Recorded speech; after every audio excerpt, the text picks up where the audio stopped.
Bienvenue sur le subreddit Tales from Tech Support. La première histoire est postée par Rai Taro. Je travaille au service d'assistance d'une chaîne de magasins de vente au Royaume-Uni. J'ai reçu un appel d'un magasin concernant un tiroir caisse qui ne s'ouvrait pas après une transaction. Pourriez-vous vérifier que la caisse est branchée à l'arrière de l'ordinateur ? Bien sûr, une seconde. Je l'entends fouiller sous le bureau. Ouais, c'est branché. Le logiciel de caisse oublie de temps en temps quel port COM utilisé pour le tiroir caisse.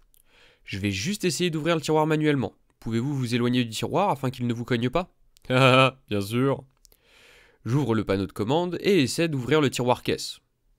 Je tape la commande 1. Rien ne se passe. Je tape la commande 2.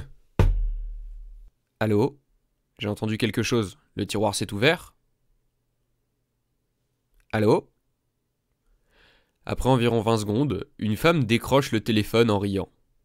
L'utilisateur a dû aller aux toilettes pour se nettoyer le nez. Le tiroir caisse l'a frappé au visage et lui a pété le nez. Nous vous rappellerons plus tard. Chaque fois que j'aurai envie de traverser l'écran et de gifler un utilisateur, je penserai toujours à cette histoire et me rappellerai que c'est possible. Pour que le tiroir caisse l'ait frappé en plein visage, en plein milieu du nez, le gars il se tenait comment ? Il était penché en avant, la tête collée au tiroir ou quoi ? La deuxième histoire est postée par Machiavelli54. J'ai eu un client qui m'a appelé au support technique, avec comme problème que sa 4G ne fonctionnait pas pendant 20 minutes. Assez rapidement, j'ai trouvé pourquoi. Il avait accidentellement désactivé sa 4G dans le menu du téléphone, ce qui arrive souvent, mais généralement le client fait « Oups, je suis bête ». Le client commence alors à exiger une compensation pour le temps passé sans service, et se montre très impoli à ce sujet. Après quelques minutes, il refuse de reconnaître que nous n'y sommes pour rien, et que c'est son erreur. Alors j'ai une idée. Je lui dis que je vais aller parler à mon directeur. Je suis allé voir mon directeur, je lui ai expliqué ce qui se passait. Il a dit que le client était ridicule, et j'ai dit « Écoutez, j'ai une idée pour lui. Vous êtes d'accord avec ça ?» Et j'explique mon idée. « Vous plaisantez, laissez-moi écouter avant de repartir, je veux entendre ça. » Je retourne au téléphone, il me fait signe qu'il est prêt pour écouter, et je continue. « Bien monsieur, je viens de parler à mon directeur, et j'ai réussi à obtenir quelque chose pour vous. Alors, décomposons cela. Vous nous payez 39,99 par mois pour 3 services, appel, texto et 4G. Alors divisons votre facture par 3, ce qui nous donne 13,33. Divisons ensuite par 30 pour obtenir 44 centimes pour vos données quotidiennes.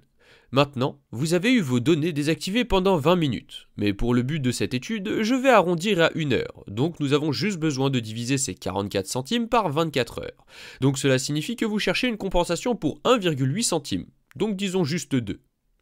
J'ai regardé mon directeur pendant qu'il se couvrait la bouche en riant. Le client me dit « Vous êtes en train de vous foutre de ma gueule ?» Non monsieur, le calcul est là. Allez, je prends.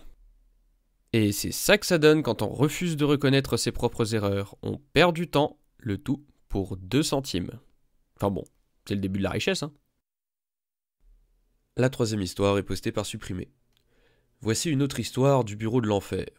Ce petit bijou est arrivé il y a quelques jours. Bureau d'assistance. Le serveur est en panne. Vous devez le réparer maintenant. De quel serveur s'agit-il? Du serveur. Ok, qu'est-ce que vous essayez de faire? J'essaie d'accéder au serveur. Oui, elle a crié pendant tout ce temps.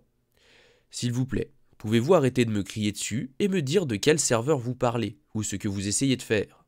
L'entreprise que nous soutenons a beaucoup de serveurs différents. Pour différents trucs, je dois savoir exactement ce qui ne fonctionne pas. Bordel de le serveur ne fonctionne pas. Le serveur ne fonctionne pas. Vous me faites perdre mon temps. En arrière-plan, j'ai déjà chargé nos outils de surveillance des serveurs. Pas d'alerte. J'ai vérifié sur notre logiciel de surveillance. Je ne vois aucun serveur en panne. De quel département m'appelez-vous? Ça n'a pas d'importance. Réparez ce serveur maintenant. Puis-je avoir votre matricule, s'il vous plaît? Ça n'a pas d'importance. Clic. 10 minutes plus tard. Bureau d'assistance? Bordel de le serveur est toujours HS. Que faites-vous à ce sujet? Rien. Excusez-moi? Rien. Vous ne m'avez toujours pas dit quel serveur est en panne ou ce qui ne fonctionne pas réellement. Ah, votre service! C'est évident que mon téléphone ne fonctionne pas. Je ne peux pas passer d'appel. Le serveur est tombé en panne. Vous devez appeler votre équipe pour régler ce problème. Madame, je vois que vous m'appelez depuis votre téléphone de bureau. C'est bien ça? Oui. Et c'est le téléphone avec lequel vous n'arrivez pas à passer d'appel, n'est-ce pas? Oui! Vous voyez pourquoi j'ai du mal à comprendre le problème. Le serveur est hors service! Je ne peux pas appeler! Numéro évidemment invalide.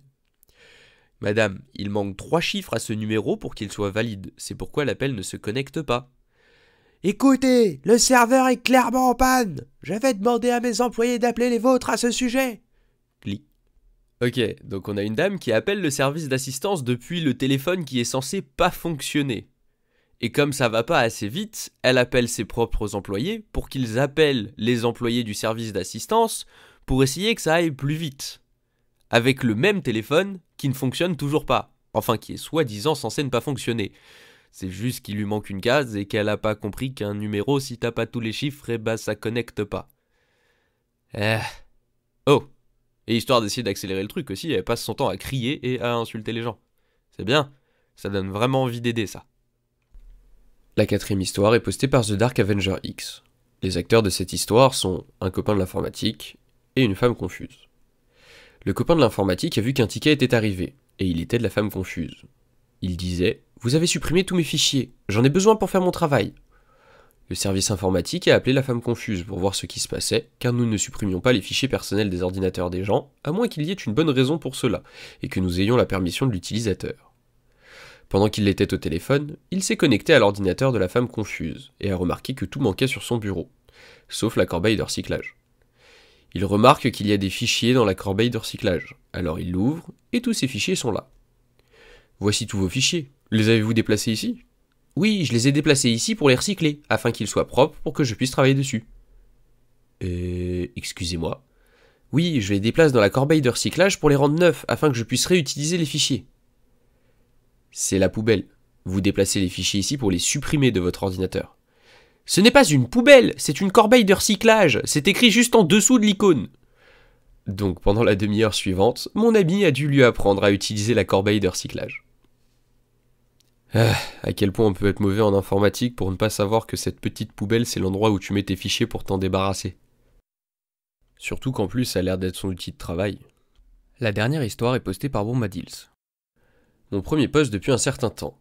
Je travaille dans une collectivité locale au service d'assistance téléphonique. Les travailleurs sociaux sont les fléaux de mon existence, mais vous apprenez à faire avec leur incompétence générale, comme faisant partie du travail. Mais parfois, ils peuvent encore vous surprendre. C'est arrivé aujourd'hui.